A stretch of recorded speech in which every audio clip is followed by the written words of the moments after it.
teman-teman penikmat cerita-cerita horor di channel spesial horor, channel horor paling horor. Buat kalian semua, kali ini Mimin akan membawakan satu lagi sebuah cerita horor dari akun Twitter emak @desiprayogo1 yang berjudul Teror Dusun Sawahan Pocong Kembar.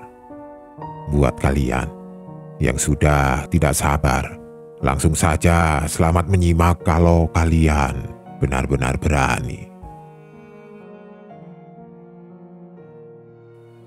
Awalnya, Mas Pram tidak tahu menahu seputar cerita ini. Tapi semenjak Lebaran 2020 saat dia mudik ke rumah neneknya, barulah dia mengetahui teror tersebut. Sebenarnya, mudik waktu itu adalah kali pertamanya datang ke desa sang nenek. Biasanya neneknya yang ke kota dijemput oleh bapak dan ibunya.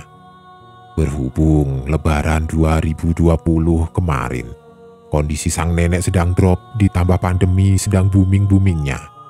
Akhirnya, membuat sang nenek tidak mengunjungi dirinya. Karena tradisi keluarga Mas Pram yang sudah turun-temurun membuat dia dan keluarganya yang harus mengunjungi sang nenek ke desa. Bisa dibilang bukan kali pertama. Soalnya dulu waktu masih bayi usia 6 bulan, Mas Pram sempat dibawa ke desa. Terus, orang tuanya tidak pernah lagi membawanya ke desa sang nenek. Karena Mas Pram yang waktu itu masih bayi terkena sawan. Ada orang tua di desa itu yang mengobati Mas Pram bilang, "Anak sampean memiliki kelebihan, makanya mereka suka main sama anak sampean." Orang tua mana yang mendengar ucapan seperti itu tidak kepikiran. Tapi itu waktu Mas Pram masih bayi. Kembali ke cerita. Mas Pram, adiknya, Nita, dan kedua orang tuanya berangkat dari rumah menuju ke desa dengan mobil. Mobil ini dipinjam Mas Pram dari kawan kerjanya. Kebetulan kawannya ini sedang mudik naik pesawat, jadi mobilnya ditinggal. Daripada nganggur, akhirnya dia pinjam. Sekalian bisa menghemat ongkos. Berangkatlah keluarga Mas Pram ke desa sang nenek H-15 Lebaran. Lebih tepatnya H-15 dari tanggal larangan mudik. Banyak jalan desa yang sudah ditutup karena lockdown, sampai dia harus memutar arah sedikit lebih jauh agar tetap tiba di rumah nenek. Begitu sampai di rumah neneknya hari sudah surut. Samar-samar terdengar suara orang mengaji, pertanda mau masuk waktu sholat maghrib. "Alhamdulillah, maghrib sudah sampai rumahnya nenek, nak," kata ibu Mas Pram kepada dirinya. Semua langsung mengambil barang bawaannya masing-masing. "Alhamdulillah, sudah sampai semua," suara sambutan yang datangnya dari rumah nenek. Ketika Mas Pram menengok ke belakang, terlihat nenek-nenek tua dengan jilbab panjang sambil duduk di kursi rodanya datang menghampiri mereka. Di belakangnya ada seorang ibu-ibu yang membantu mendorong kursi roda sang nenek. "Saya Samirah, pembantunya nenek," kata ibu tua itu kepada Mas Pram dan keluarganya. "Sudah, ayo masuk. Tidak baik, maghrib masih di depan rumah," ajak neneknya untuk masuk. "Ayo Rah, dorong aku masuk," lanjutan ucapan neneknya yang kali itu ditunjukkan kepada Bu Samirah. Sang nenek dan Bu Samirah masuk terlebih dahulu. Dilanjutkan bapak ibunya Mas Pram, baru yang terakhir dia dan sang adik.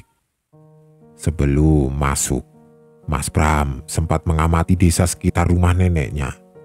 Nampak matahari mulai terbenam di sisi barat dan lampu-lampu obor di desa itu sudah terlihat mulai dinyalakan.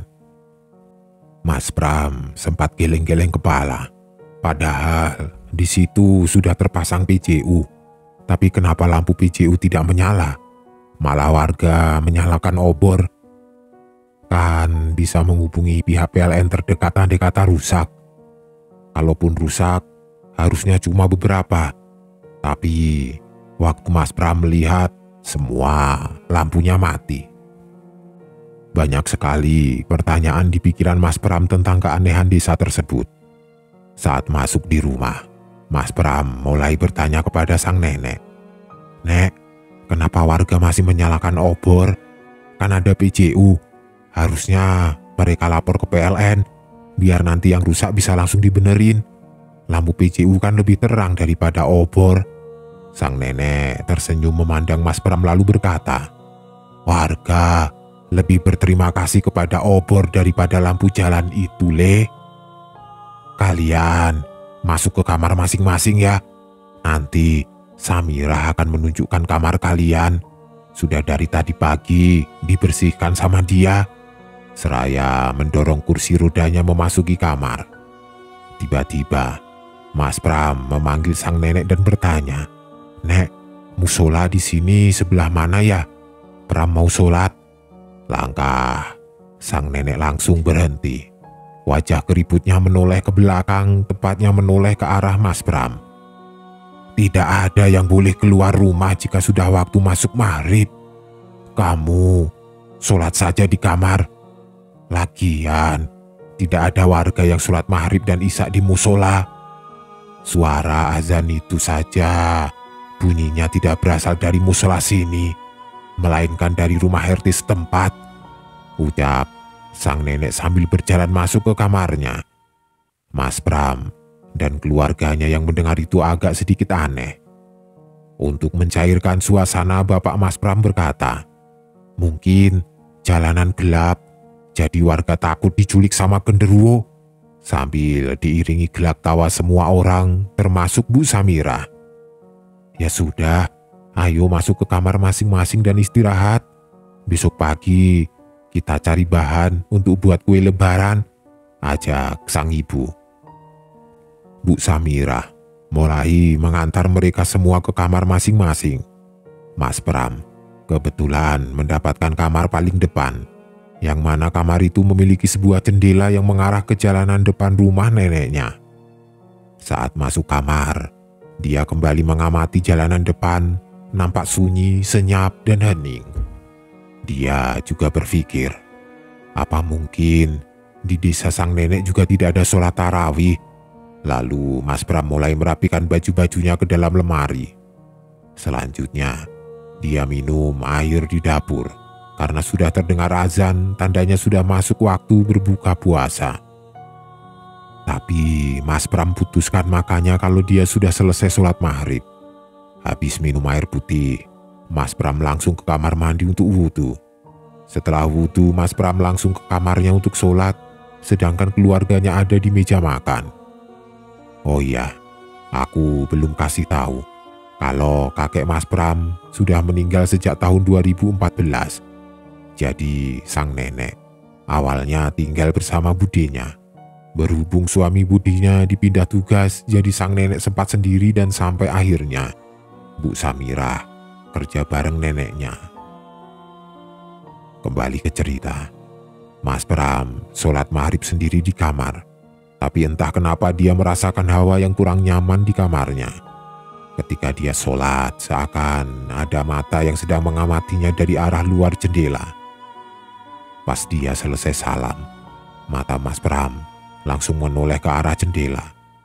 Ternyata tidak ada siapa-siapa, dan dia pikir mungkin itu hanya sebatas halusinasinya saja. Buru-buru, dia menutup gorden kamarnya, lalu menyusul keluarganya yang sedang berada di meja makan. Di tengah-tengah situasi buka puasa, sang nenek membuka obrolan. "Seperti biasa, kita sholat tarawihnya di rumah saja. Mumpung ada Pram, biar dia saja yang jadi imamnya." Ibu dan bapak Mas Pram hanya mengangguk. Begitupun dengan Nita dan Bu Samirah. Sedangkan Mas Pram malah bertanya-tanya. Masalahnya musolanya tidak jauh dari rumah sang nenek. Tapi neneknya seperti bersikeras melarang semua orang yang ada di rumah itu untuk keluar. Singkat cerita, sesudah sholat tarawih berjamaah di rumah, Mas Pram langsung masuk ke kamarnya untuk teleponan bersama pacarnya. Ternyata pacarnya masih sholat tarawih, jadi dia harus menunggu. Sembari menunggu, Mas Pram ini main game di HP-nya dan dia kondisinya seorang diri di kamar. Pas enak-enak ngegame, tiba-tiba dia mendengar seseorang memanggil dari luar jendelanya. Suaranya itu dekat sekali, tapi terdengar seperti berbisik, dan itu suara laki-laki. Karena Mas Pram penasaran, dia memberanikan diri untuk mengintip keluar jendela. Tidak mungkin kan bapaknya ngeprank malam-malam?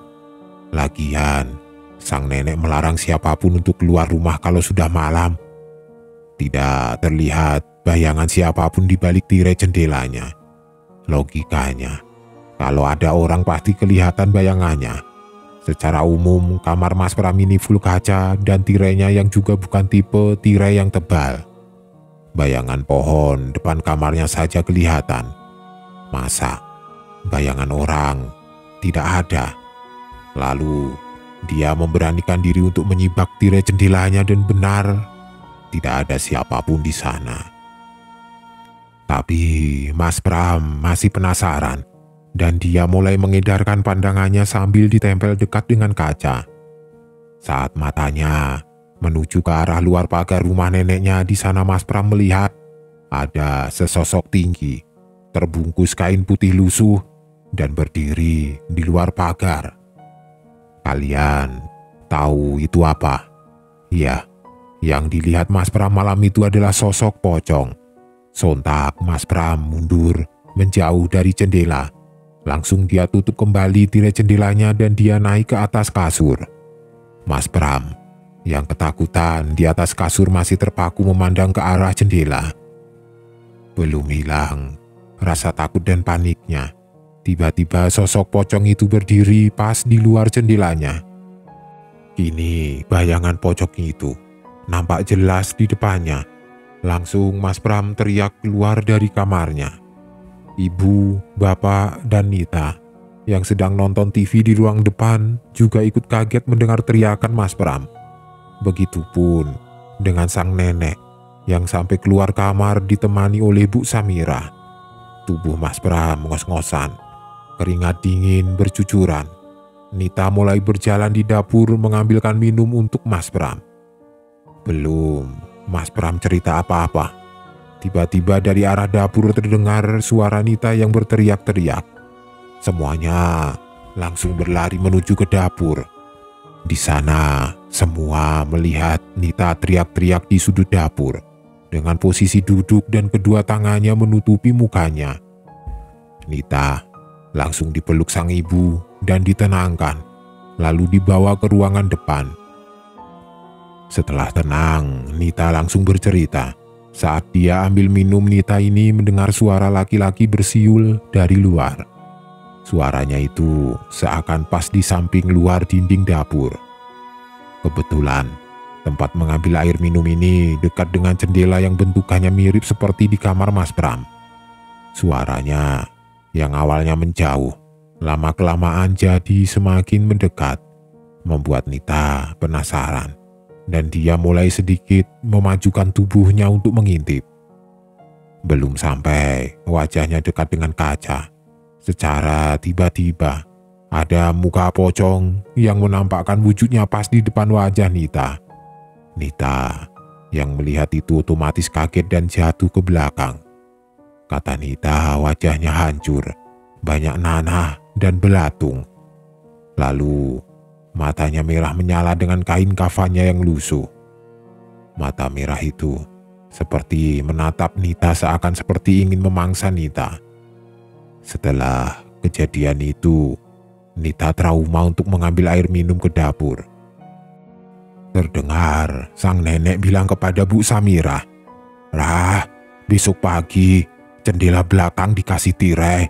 Jangan biarkan jendela di rumah ini tanpa tirai." Padahal sudah tak ingetin dari kemarin-kemarin.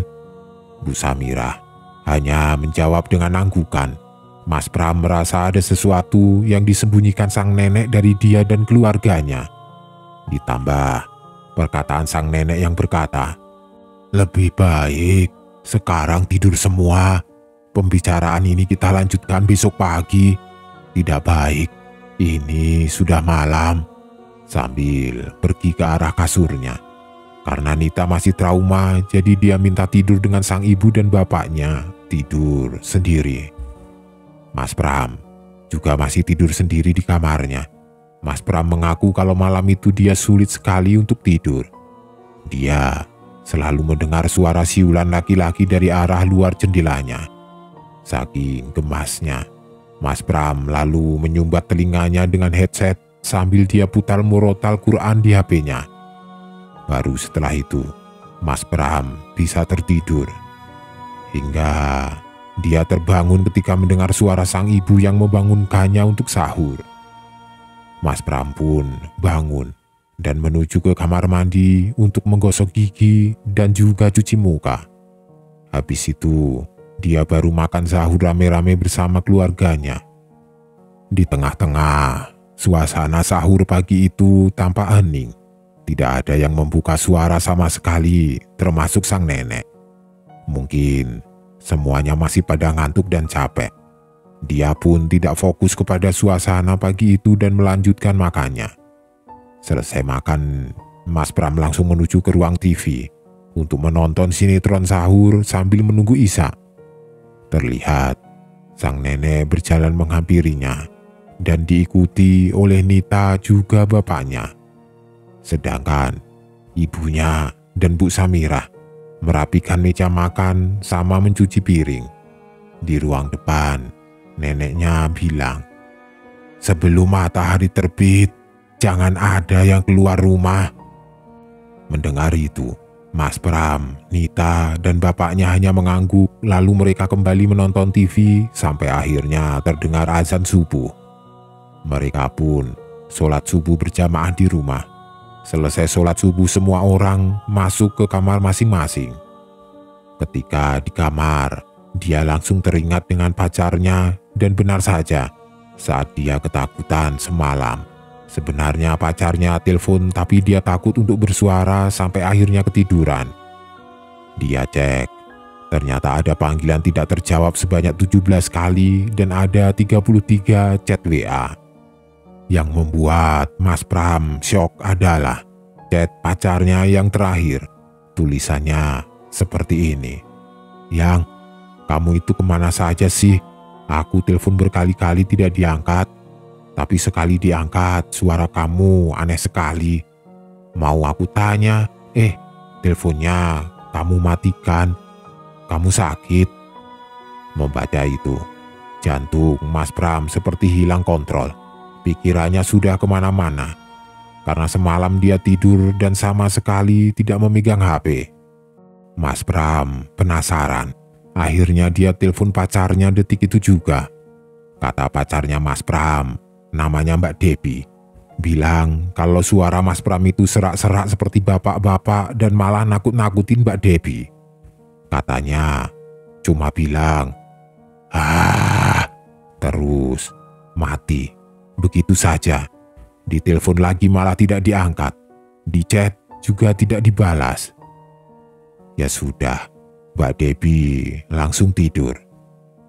Mas Pram yang mendengar itu agak sedikit kurang nyaman dan meminta Mbak Debbie untuk mengalihkan obrolan mereka tanpa memberitahu Mbak Debbie tentang apa yang sebenarnya sedang dia alami. Singkatnya, hari sudah pagi. Setelah sholat subuh, Mas Pram tidak tidur karena teleponan bersama Mbak Debbie. Telepon tertutup karena Mbak Debbie mau siap-siap untuk kerja dan Mas Pram juga mau mandi. Pergilah dia ke kamar mandi. Pada waktu langkahnya sudah berdiri di depan pintu kamar mandi, dia melihat sang nenek dan Bu Samirah sedang berada di halaman belakang. Dia melihat neneknya memotong ayam, tapi yang bikin aneh adalah darah yang keluar dari leher ayam itu ditaruh ke sebuah mangkok kecil.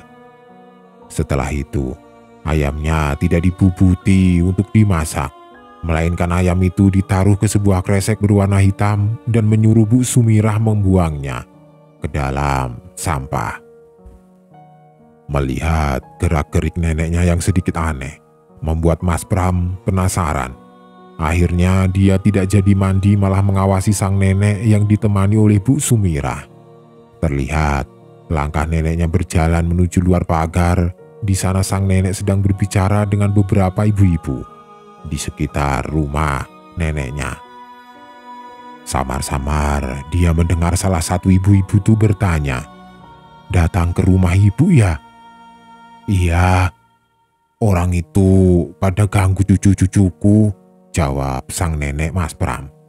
"Wah, bahaya ini Mbah, takutnya ambil tumbal lagi," kata ibu-ibu yang lain.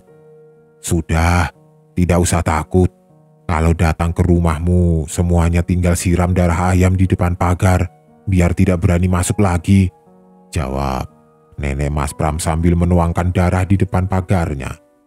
Darah itu terlihat bercampur dengan pasir yang ada di sana. Salah satu ibu-ibu yang di situ menyadari kalau Mas Pram sedang mengawasi mereka. Mereka semua langsung pamit pulang ke rumah masing-masing, dan neneknya bersama Bu Samirah menghampiri Mas Pram. "Sini, duduk, tak ceritai apa yang sebenarnya terjadi di kampung ini," ajak nenek kepada Mas Pram. Nenek, Bu Samirah, dan Mas Pram duduk di latar depan, lalu tiba-tiba dari arah belakang muncul Nita yang ikut nimbrung dan sang nenek mulai bercerita.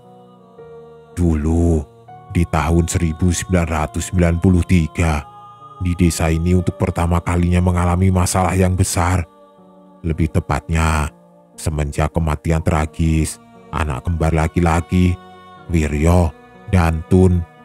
Anak kembar ini dibunuh dengan cara sadis oleh warga sekitar karena kedapatan menyantet seorang perempuan